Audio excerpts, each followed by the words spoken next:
رات کو چہرے کو عرق گلاب سے کلین کر کے سونے سے چہرے کی جلد ہمیشہ جوان اور تر و تازہ رہتی ہے۔ جن عورتوں کو حمل نہیں ٹھہرتا وہ بوسی چوکر نکالے بغیر گندم کی روٹی، چکن اور مٹن اور مچھلی کے گوشت کے ساتھ کھائیں۔ زیتون کے تیل کے چند قطرے منہ میں ٹپکانے سے نظر اور یادداشت کی کمزوری ختم ہوتی ہے۔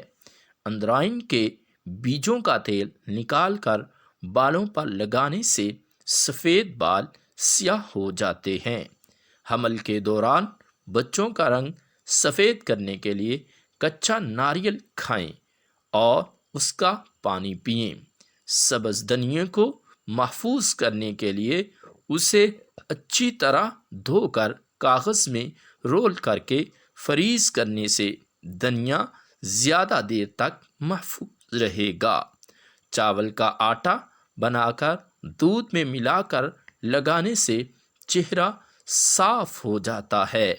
مسواک کرنے سے کبھی بھی دانتوں کو کوئی بیماری نہیں لگتی۔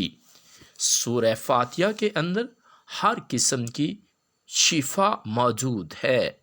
اگر زیادہ دیر تک ایک ہی جگہ پر بیٹھنے سے ہاتھ پاؤں سن ہو جائیں تو سمجھ لیں کہ آپ کو ایسی صورت میں خون کی کمی ہے۔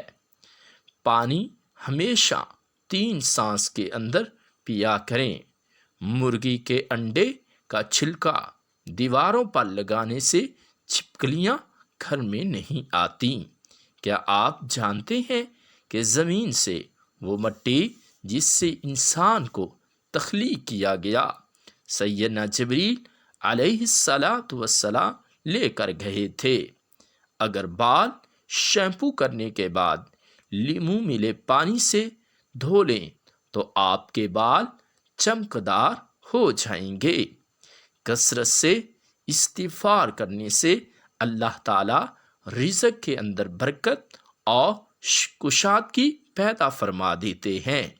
اللہ تعالیٰ کو یہ نہ بتاؤ کہ مشکلیں بہت بڑی ہیں، بلکہ مشکلوں کو بتاؤ کہ میرا اللہ بہت بڑا ہے۔